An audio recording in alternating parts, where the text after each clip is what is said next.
Assalamualaikum, bertemu lagi dengan Mimin di Bertani Cabai. Hari ini tanaman cabai langgeng 58 part kedua berusia 75 hari setelah tanam. Hari ini Mimin akan melakukan pengocoran kalsium dengan menggunakan merek Calha. Calha merupakan kombinasi unsur hara kalsium Ca organik dengan humat Hak, berbentuk tepung dilengkapi unsur hara mikro yang efektif untuk meningkatkan kekuatan jaringan tanaman, mencegah kerontokan bunga atau buah, mencegah busuk ujung buah dan mati pucuk, sekaligus meningkatkan kualitas tumbuh, serta produktivitas tanaman pangan, hortikultura, dan perkebunan. Bermanfaat mencegah dan mengatasi gejala busuk ujung buah, memperkokoh fisik tanaman sehingga tidak mudah rebah. Mencegah dan mengatasi rontok bunga dan buah, mencegah gejala mati pucuk pada tanaman-tanaman muda. Memperlebat bulu-bulu akar sehingga penyerapan pupuk lebih maksimal, memperbaiki penampilan buah dan ketahanan dalam penyimpanan. Mengurangi dan menghambat pertumbuhan jamur-jamur patogen. Dapat diaplikasikan secara kocoran untuk menetralkan keasaman di sekitar perakaran. Calha mengandung kalsium oksida Ca 37,0%, kalsium karbonat Kako 354,0%. Asam humat humic acid 7,0%, hara mikro 0,68%. Kemudian campuran dikocorkan 100-150 ml untuk tiap lubang tanam. Pada video kali ini kita akan membahas tentang mengenal jenis-jenis pupuk kalsium, mana yang cocok.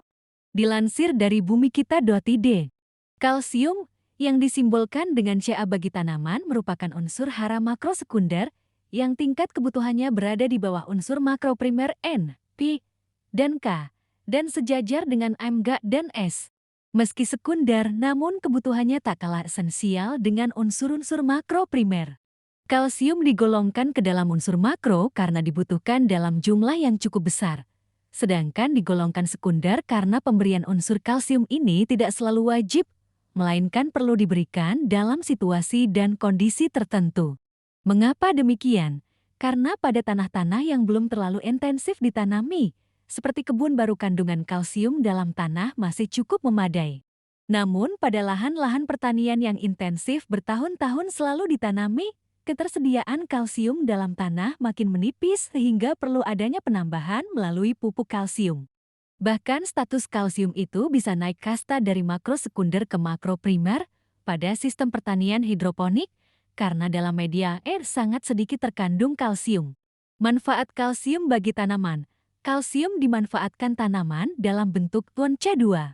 Rata-rata ditemukan sebesar 0,1% hingga 5% dari bobot kering tanaman Marshna 1995 pada tanaman semusim. Sedangkan pada tumbuhan menahun dan berkayu jumlahnya lebih dari itu.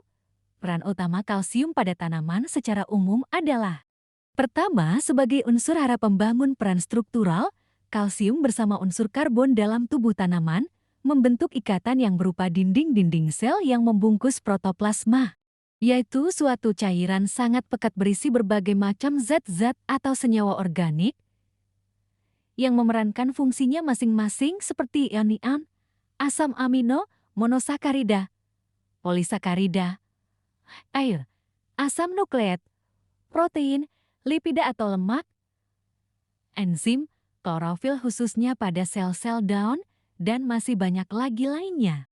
Bisa dibayangkan sebutir sel itu seperti sebutir telur ayam. Peran kalsium sebagai unsur pembangun inilah yang membuat batang tanaman bisa berdiri tegak, daun-daunnya tidak lembek, dan bunga buah menempel pada tangkainya. Kedua, sebagai unsur pengangkut peran fungsional. Dalam tubuh tanaman, ion-ion kalsium sebenarnya tidak dapat bergerak, istilahnya immobile. Namun ketika bersenyawa dengan nitrat, fosfat, dan klorida, maka kalsium ini akan menjadi reaktif dan bergerak mengangkut anion-anion tersebut ke bagian-bagian yang membutuhkan, termasuk ujung akar, tunas, cabang, bunga, dan buah. Jadi bisa dibayangkan kalsium seperti abang ojek yang mangkal ketika tak ada penumpang dan baru berjalan jika ada penumpang. Fungsi pengangkut anion ini, selain diperankan oleh kalsium, juga diperankan oleh kalium. Jenis-jenis pupuk kalsium. Kalsium karbonat Kako 3.